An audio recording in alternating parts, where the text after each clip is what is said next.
what makes an innocent person admit to a crime they didn't do? But that makes you realize the psyche of people. If you put them in enough stress, if you yell at them, if you badger them, if you make them question their own psyche, people will admit to things that they've never done or have never witnessed. 36 hours later, Perez found himself in custody. Police had gotten him to admit to murdering his father. I was now in their little box of horrors, their little box, as they call it. It was August of 2018. Fontana police were convinced Perez's father had been murdered. They thought Perez appeared suspicious, and they found some blood evidence at the home the two shared. They asked Perez to come to the station, and that's where they turned a missing person case into a 17-hour interrogation. They even brought in Perez's best friend to try and get a confession. Dude, they got you on murder, Dad. They got you on murder. Impossible. When that didn't work, detectives brought in Perez's dog. You killed him, and he's dead. And your dog is sitting here looking at you, knowing that you killed your dad. Detectives even suggested the dog may have to be put down after witnessing such a traumatic event. Just wanted to hold her, not let go. And then they took her out of the room sometime after that. And felt like the end of the world for me. Will you be here? I've never, ever seen a situation where the police bring a dog this size through the police department, they transport it there, walk it through the police department, bring it into an interrogation room, and use it as a tool in order to seek a confession. It's unconscionable. Perez was suffering from mental health issues. He was sleep deprived, and he says he was denied medical help. After 17 hours, police finally got him to confess to the murder. Did you stab him? I didn't think that I did. But if you did, where would you have stabbed him? It might have been the belly. Detectives had their suspect, and they had their confession. But what they didn't have was a body. And that's because Perez's father wasn't dead. Oh my God! That's why I was telling you to wait for it. Oh my God! Father was alive and well and was at LAX airport ready to take a flight to go visit his sister. They didn't have the nerve to look him in the face. They didn't have the nerve to tell him his dad's okay. Authorities put Perez in a hospital on a psychiatric hold. It was days later he finally learned that his father was alive. A younger nurse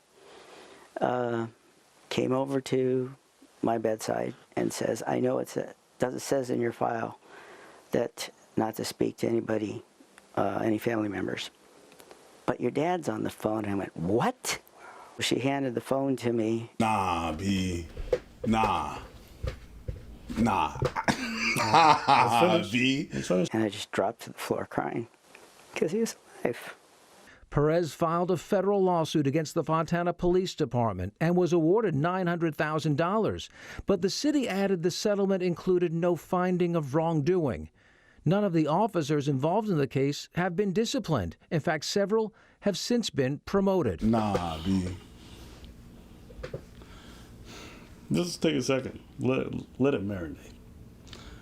The 17 hours was not the 17 hours that he didn't sleep. It was just the interrogation. Like, it has nothing to do with how long you was awake before. So imagine that. The 17 hours is just the interrogation. And you're sitting down on a not so comfortable chair, a not so comfortable table for 17 hours, and they're pressing you. If we forget the fact that you have mental health issues and you're sleep deprived, to a totally sane person, this shit is crazy. It's crazy. On top of that, you do that and you ain't got no body?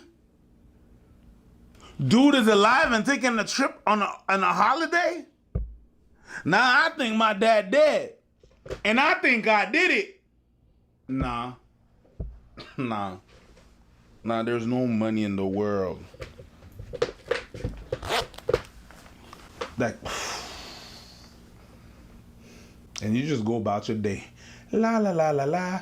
What you doing on next Wednesday? Oh, I'm having a promotion. What are you doing? What? But that makes you realize, and for all the people watching at home, whenever you guys are so certain someone's guilty based off the evidence that a prosecutor presents, just be careful. A lot of it's faulty stuff. A lot of it's hidden evidence. A lot of it is falsely induced confessions. And falsely induced confessions are... And you have to think, what makes an innocent person admit to a crime they didn't do? But that makes you realize the psyche of people. If you put them in enough stress, if you yell at them, if you badger them, if you make them question their own psyche, people will admit to things that they've never done or have never witnessed. Especially this guy who, my estimation, didn't have it all up there even before this. That's what they said. You know, when someone has any kind of like slowed down mental faculties or whatever, it's very, and that happens to a lot of guys. People who are a little bit on the spectrum and whatnot, and how they get pressured into believing situations. Yeah. And there's no recourse for a lot of these people. It's a sad thing to imagine. So if I could give you guys any advice, if a cop wants to talk to you, even if you're innocent, even if you say it could never happen to me, just understand it don't take much for them to railroad you. Get a lawyer. Always accept a public defender. Never talk to them unless you really have to. That's my advice. But yeah, someone can confess to crimes they didn't do, and you guys would be shocked. I think I remember reading that. What was the amount of confessions that were induced under duress? And did you see the emotional manipulation they did on them? When they brought in the dog and they said, you know, now the dog may have to be euthanized because it's so sad. So this person is dealing with a tragedy of their father. Then they threatened to potentially have his dog killed because of what he didn't do. Yo, that's fine. Then they bring in the friend to come in and be like, come on, confess. Which, who the fuck is this friend? Can we just take a second? On the plate. My bad. Like, I would, you know what? Like that, you don't need options. I apologize because I'm not lying. If someone's convincing me I killed my niece or something, I'm like, I didn't do it. And then my roommate shows up. My best friend shows up. He's like, why did you kill her? I'm like, nigga, am I in the Twilight Zone? Was I drunk? Did I? Was that? And then you don't sleep. You're sleep deprived. So then you're like, ooh. And I'm like, did I miss something? Did I do something I wasn't aware? Because I know I didn't do it. And you got all these people telling you this horrible shit, and you're still grieving. They brought in your best friend and the dog. That's crazy. My guy. Nah. For a guy that was alive. You know when people say they hate cops, it's because of stuff like this. And not even just what the cops did, but it's the aftermath that makes you hate cops. It's like even when they're found to be doing wrong, instead of acknowledging it, instead of disciplining these people, they get promotions. They get protected by their department, irrespective of whatever they did and how foul it is. Like, let's say they really believe that man had killed his father. Let's say I grant you that, even though that's a bit of a rush to judgment. Even the way that they conducted the interrogation, okay, and how shady it was. Let's say I forgive it because they really thought the man was guilty. After they found out he was still alive, they didn't go to get him in the hospital. They didn't go to let him know his family's okay. They didn't let him know you weren't guilty of anything, right? They didn't exonerate the man or try to make sure he was all right. No. And then when he was asking for a payout, they didn't say, you know, we're going to take full accountability, we're going to pay out. They said, the only way we give you this money, okay, is if we agreed that we had no fault in this matter and we're not admitted to any wrongdoing. That's the stuff that makes you hate it, because you recognize it's not individual bad cops, it's whole departments that are disgustingly shady. Right? When people say there's systemic problems, they're talking about this. The higher ups are involved in covering up the lower people's mistakes, and they don't even get rid of it. It's not like they covered it up so they can get rid of them. They covered it up so they can promote these guys. Why? Because the badge is the only thing that matters to some departments.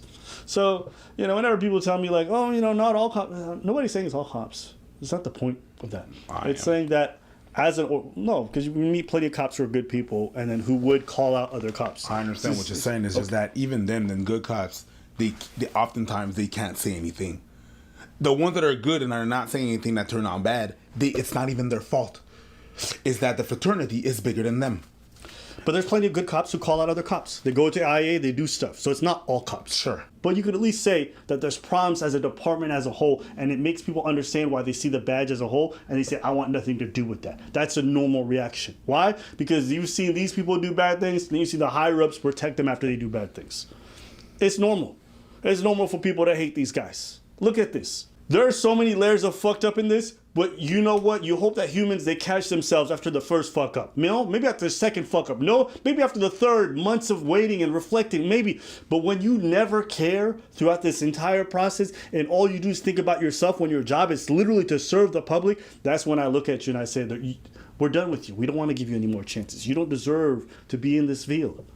And I think that's an easy take to make, in my opinion. But I just want to know what made you arrest that person if nobody's dead. What series of fucked up events happened that you arrest someone on murder? You have no evidence because you have nobody, because there was no murder, and you accuse him as such. I fail to understand what could have happened that led us to this point. You in a hospital and you think what hospital? When he was in psychiatric ward. That's after, not before. Yeah, that's what I'm saying. After. It leads you to after you're in the psychiatric ward and you think you did something to your father. Because nobody was the series of event without a body, without evidence. There's no evidence.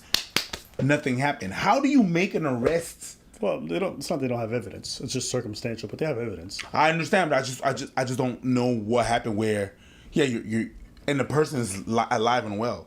Yeah. Like what happened to bring us to this point? Okay, well then steel man the cops. How do you think they got there? Imagine a scenario. You can't imagine none. They don't need a body to charge somebody. Well, the sister was not aware that the dad was dead. The dad was not aware that he was dead. He didn't know his dad was dead. So I was like, there was a false report as well. There's a person that has to. There's a missing person report. Dad's missing. They think something shady and foul play is involved. They bring in the son to question him, and they feel like, yo, this might be the guy. So they start asking him questions. And cops love interrogations. They love confessions. You want to know why they love confessions? Because it looks good on their record, and it saves the police department a whole bunch of resources. So they can say, we closed 3 murders, 75 missing persons reports. They don't care. They love confessions. Even though so many of them are faulty, even though so many of them... And this is why they always tell you guys, what? Always have a lawyer. Even if they say, do you want to waive your rights? Never waive your rights. Doesn't matter if you're innocent. Doesn't matter nothing. If you don't waive your rights, there's nothing good that's going to happen to you 95% of the time. But can I imagine a scenario where this happens? Sure. At least like the interrogation. Absolutely. Because they don't need a body to be able to start that. If they have a missing person report and they're convinced someone else did, there's plenty of departments or plenty of police officers who will start to interrogate that person. I mean, think of cops when they pull you over. Do they need anything to think you're suspicious? No. They might just see tinted windows and be like, Cops don't need much to think you're suspicious or you're guilty of a crime. There's no different with this. Cops think they have a hunch. They're convinced someone's their man. They're going to go after that person. And then if you waive your rights to an attorney, they got time to kick out work, spend 10 hours with you, interrogating you. Yeah.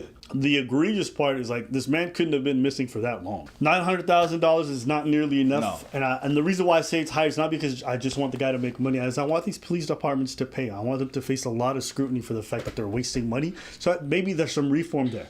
But good Lord, the fact that this police department can go about its day like nobody cares, I'll never understand it. And I think also in large part this is this like if no. I got nothing else for y'all, man. What y'all think, man? That shit crazy, no? Anything else? Yo. Go. When they said that the dad was not dead. I know, right? That shit fucked me up too. Oh shit. That's why I was telling you to wait for it. Oh shit. Anyway, that's it. No. The plot twist. Twist. Oh shit. Let's know what you guys think in the comments.